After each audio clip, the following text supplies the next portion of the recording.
नमस्कार, स्वागत है आप सबका दिन भर की तमाम बड़ी और अहम खबरों के साथ। मैं हूं कवींद्र। शुरुआत हेडलाइन से।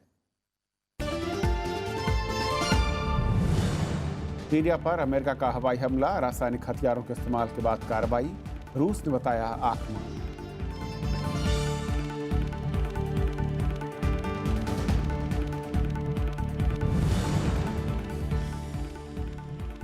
बांग्लादेश की प्रधानमंत्री शेख हसीना पहुंची दिल्ली, प्रोटोकॉल तोड़ प्रधानमंत्री ने की अगवानी, शिखर वार्ता कल।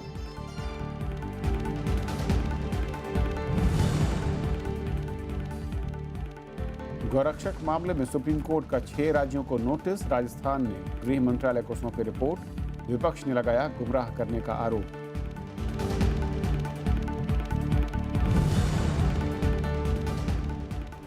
शिवसेना सांसद रवींद्र गायकवाड़ से हटी पाबंदी, मारपीट पर जताया खेद, नागर विमानन मंत्रालय के आदेश पर एयर इंडिया का फैसला।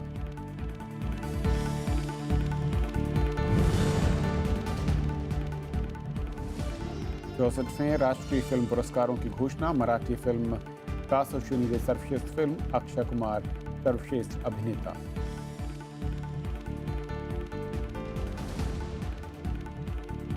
और आइए देखते हैं पहली खबर।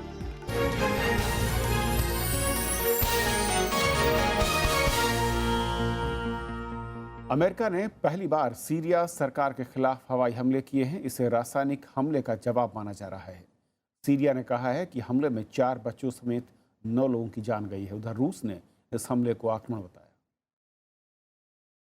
सीरिया में 6 साल से चल रहे गृह युद्ध में शुक्रवार का दिन बड़ा खास था। अमेरिका ने पहली बार सीरिया की बशर अल असद सरकार पर हवाई हमले किए। अमेरिका ने होम्स प्रांत के रसायन एयरबेस को क्रूज मिसाइलों से निशाना बनाया। आरोप है कि यहीं से रासायनिक हमले को अंजाम दिया गया था। There can be no dispute that Syria used banned chemical weapons, violated its obligations under the Chemical Weapons Convention, and ignored the urging of the UN Security Council. Syria ने हमले को आक्रमण बताया है। उसने कहा है कि एयरबेस को खासा नुकसान पहुंचा है और जानमाल की क्षति हुई है।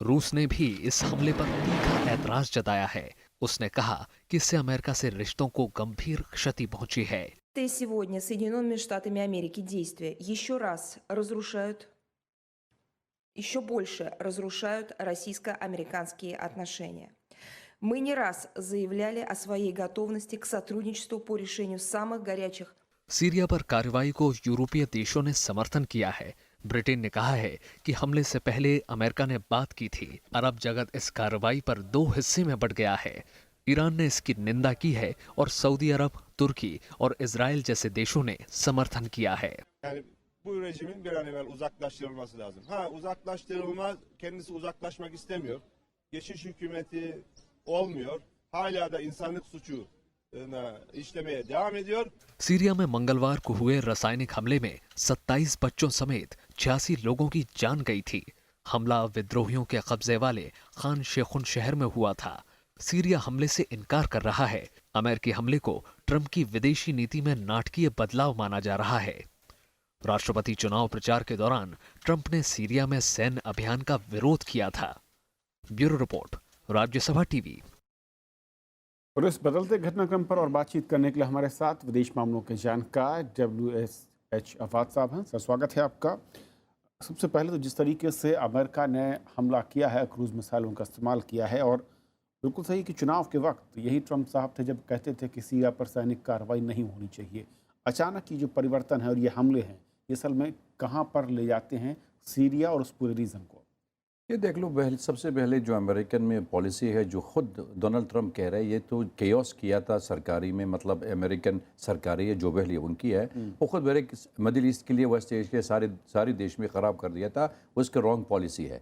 अभी तक उन्होंने खुद ये कह रहे केओस पॉलिसी भी शुरू किया था, क्योंकि जब तक आप रजीम चेंज बाय फोर्स जब तक उनकी हमला हुआ था जो पहले ओबामा एडमिनिस्ट्रेशन से, वो हम लोग सबको लोग मालूम हो गए ये तो जो वहाँ पर केमिकल वेपन से साइमन हर्ष भी लिखा जाता, सबको लिखा, विकीलीक्स भी आ गया था, ये तुर्की में लीबिया से भी आया था सीरिया के लिए और वहाँ पर उन्होंने स्टोर किया था टेररिस्ट ऑर्गेनाइजेशन से।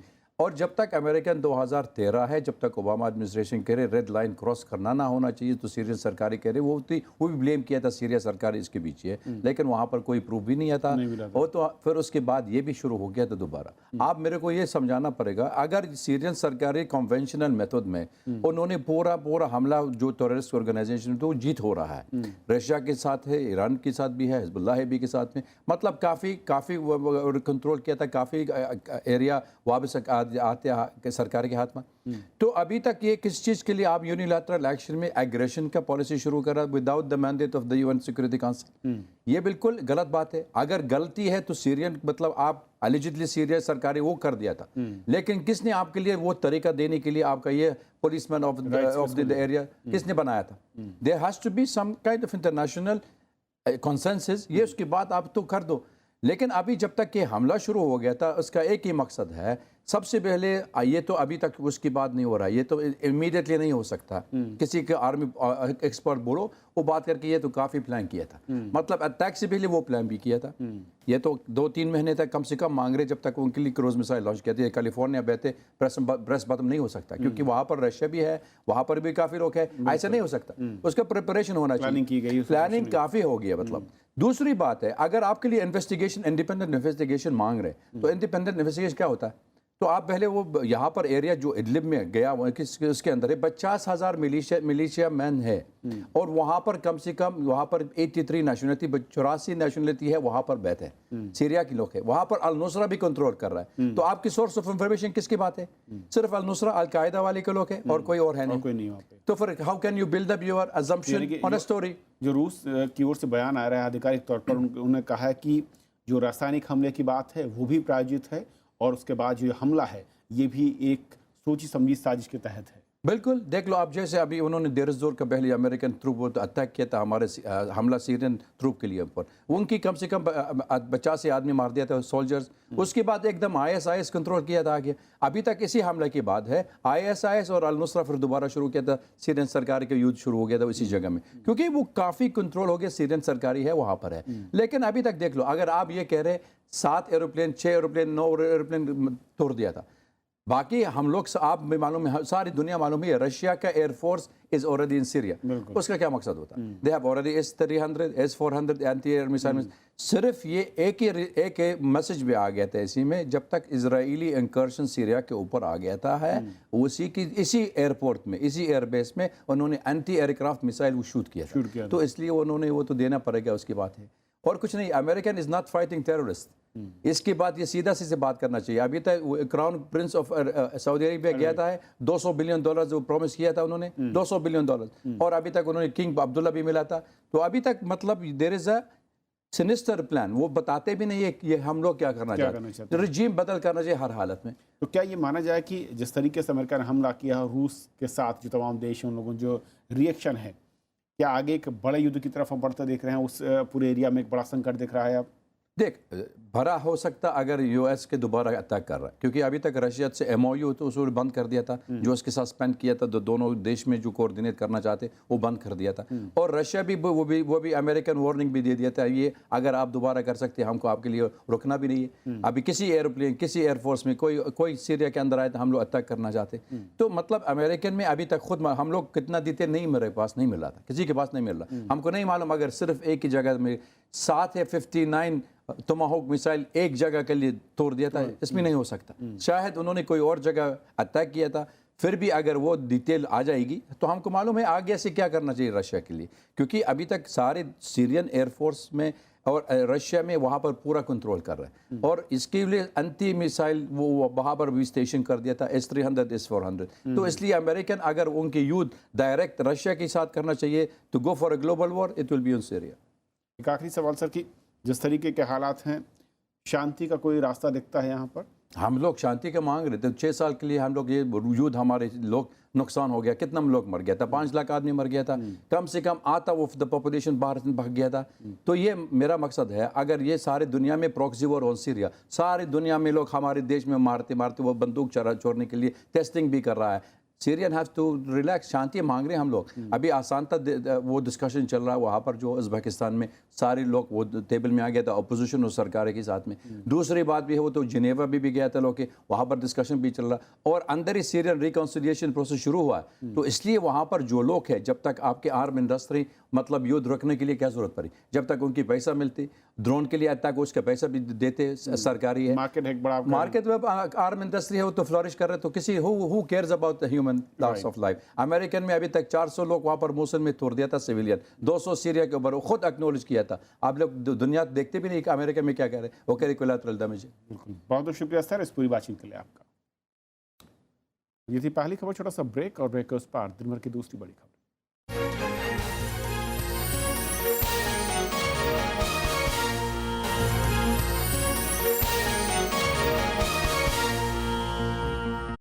आओ जी पधारो भारत देश जी, सौंधी मिट्टी से आती एक दिलकश आवाज, इतना तो कहो गिरधारी, बसो मोरे नैनन में नंदलाल। मीराबाई के दर्शन और अध्यात्म में रंगी एक शख्सियत। मैं शक्ति हूँ, मैं भक्ति हूँ, मैं अनुरक्ति हूँ, मैं मीरा। मीरा का जो नारी शक्ति रूप है वो मुझे बहुत ज़्यादा प्रभावित कर रहा है। मीरा कल थी, मीरा आज है और कल भी रहेंगी। मिली शख्सियत में इस बार गायकी और अभिनय की दुनिया के रोशन सितारे मनीषा अग्रवाल से शनिवार रात 10:30 बजे और रविवार शाम 4:30 बजे सिर्फ राज्यसभा टीवी पर। युद्ध की आग में जलता सीरिया, रासायनिक हमले के बदले अमेरिकी कार्रवाई को लेकर 2 हिस्सों में बटी दुनिया। कौन कर रहा है समर्थन, कौन कर रहा है विरोध? देखिए देश देशांतर रात 8:30 बजे।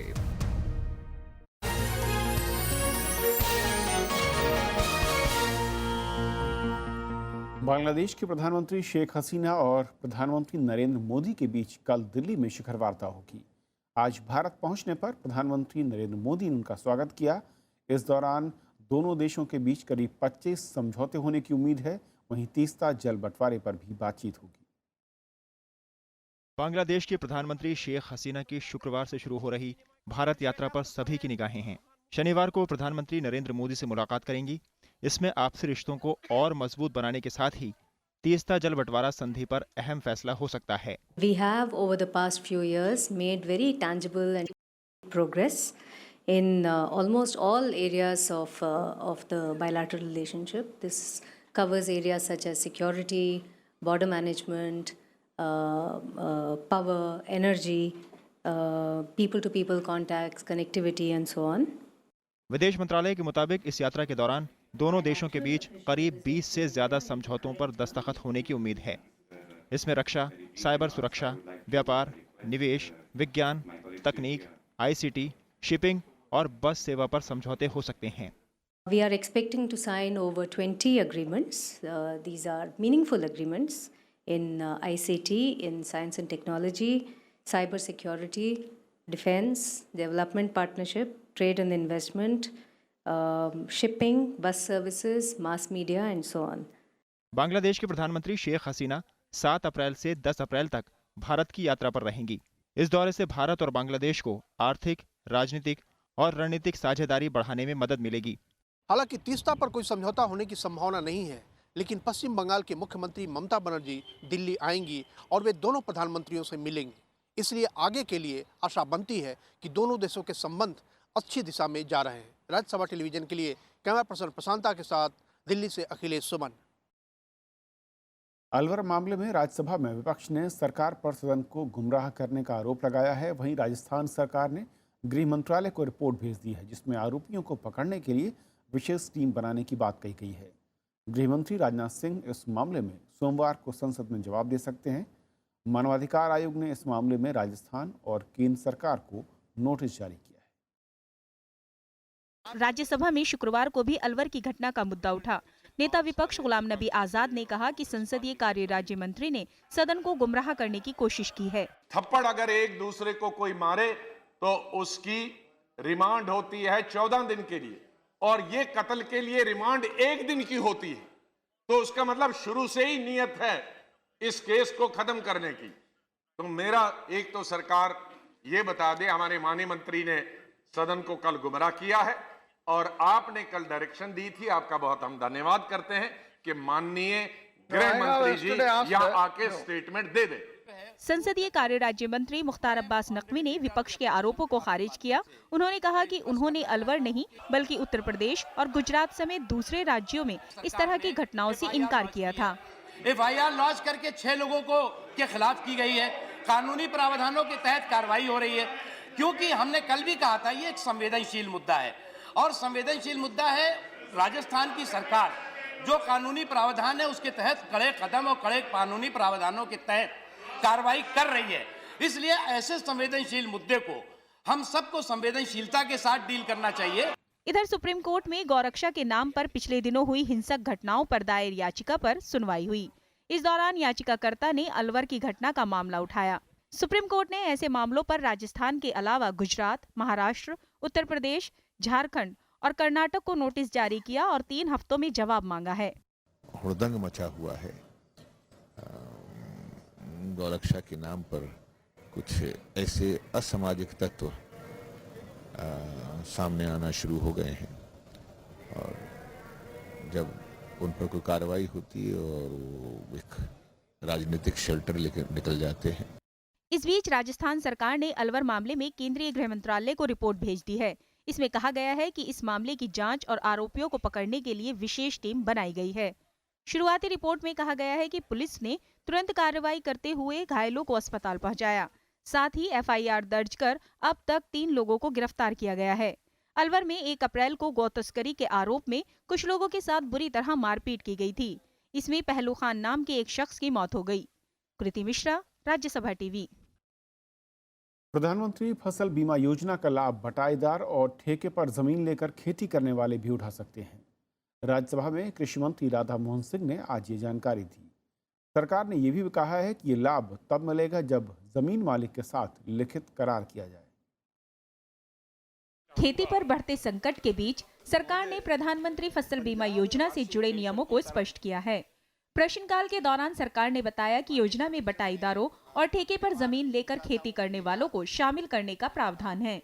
अपनी प्रधानमंत्री फसल बीमा योजना में ये प्रावधान है, यदि वो किसान के साथ अपना MOU करके वो प्रीमियम भरेगा तो उसको भी प्रधानमंत्री फसल बीमा योजना का कवर दिया जाएगा। कृषि मंत्री राधा मोहन सिंह ने बताया कि पंजाब के किसान भी इस योजना का लाभ उठा सकते हैं। इसके लिए पंजाब को योजना लागू करनी होगी। पंजाब में ये बीमा योजना चल नहीं रही। पंजाब की मैं बात कर रहा हूँ।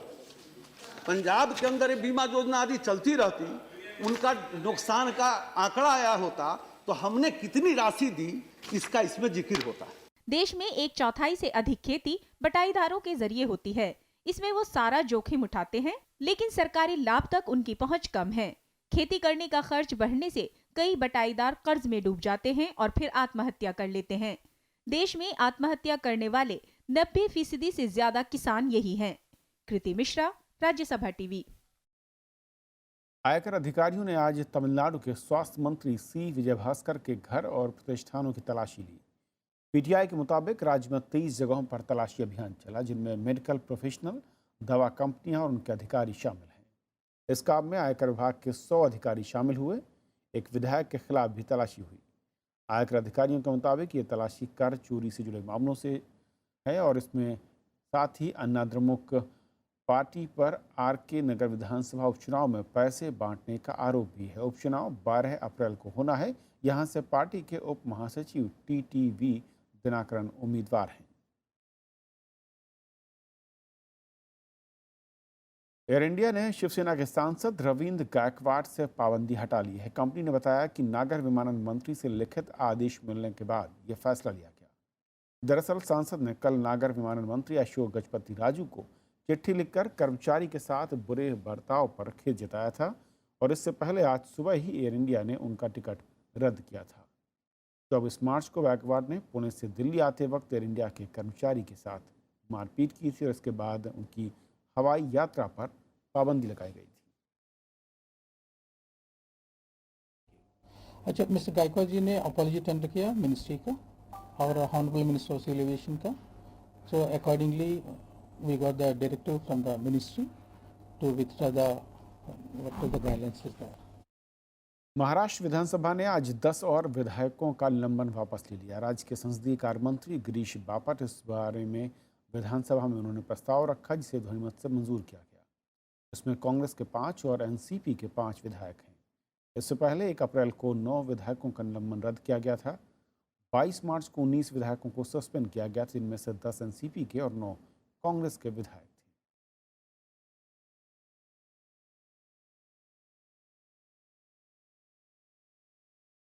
जम्मू कश्मीर में 3 दिन बाद बारिश रुकने से हालात सामान्य होने लगे हैं। झेलम का पानी घटने से लोगों ने राहत की सांस ली है। बाढ़ राहत के लिए सेना की मदद दी जा रही है। उधर प्रधानमंत्री ने मुख्यमंत्री से बात कर हालात की जानकारी ली। भारी बारिश के बाद पुंछ में फंसे लोगों को सेना ने हेलीकॉप्टर की मदद से बचाया। भारी बारिश के चलते घाटी के कई इलाकों में पानी भर गया है। राहत और बचाव का काम जारी है।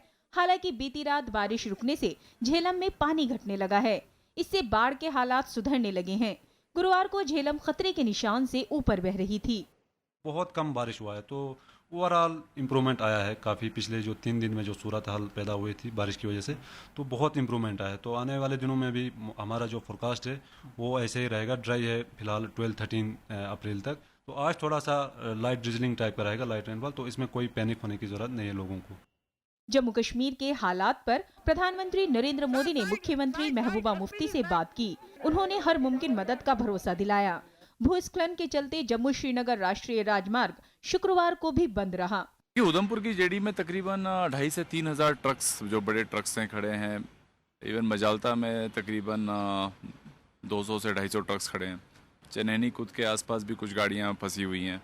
अब फंसी हुई कहना सही नहीं होगा, उनको सेफ लोकेशंस पे लाया गया है जहां उनका खाने पीने का बंदोबस्त किया जा सके। वहीं लद्दाख के बटालिक सेक्टर में गुरुवार को हिमस्खलन से सेना के 3 जवानों की जान चली गई, जबकि 2 जवानों को बचा लिया गया है। Bureau report, Rajya Sabha TV.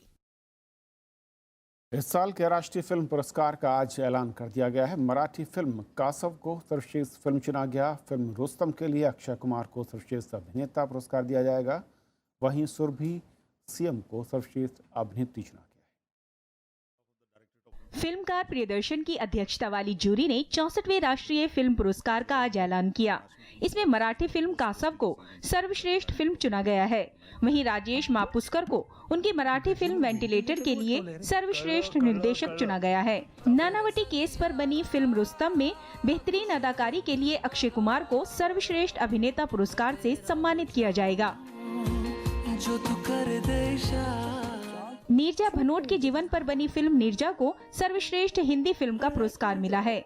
इसके लिए सोनम कपूर की बेहतरीन अदाकारी का विशेष उल्लेख भी किया गया है। Best Hindi film is Nirja.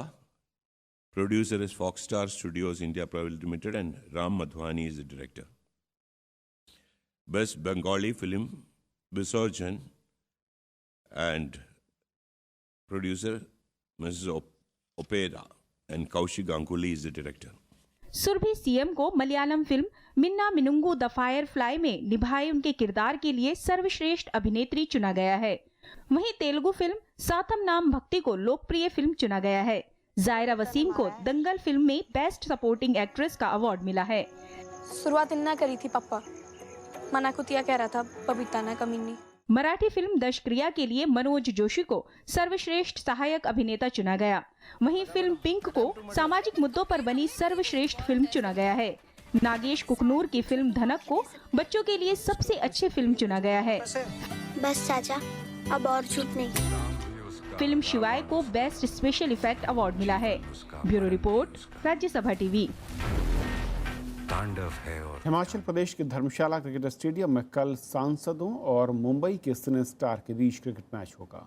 इस मैच का मकसद भारत में टीबी की बीमारी के खिलाफ लड़ाई का संदेश देना है।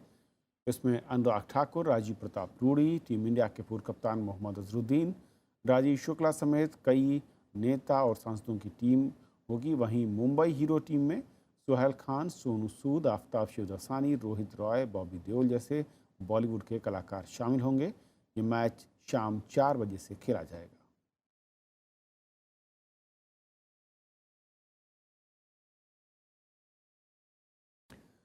तो संसद सत्र के व्यस्त कार्यक्रम में से समय निकालकर सांसद ये मैच खेलेंगे और इस मैच का सीधा प्रसारण आप राज्यसभा टीवी पर भी देख सकते हैं।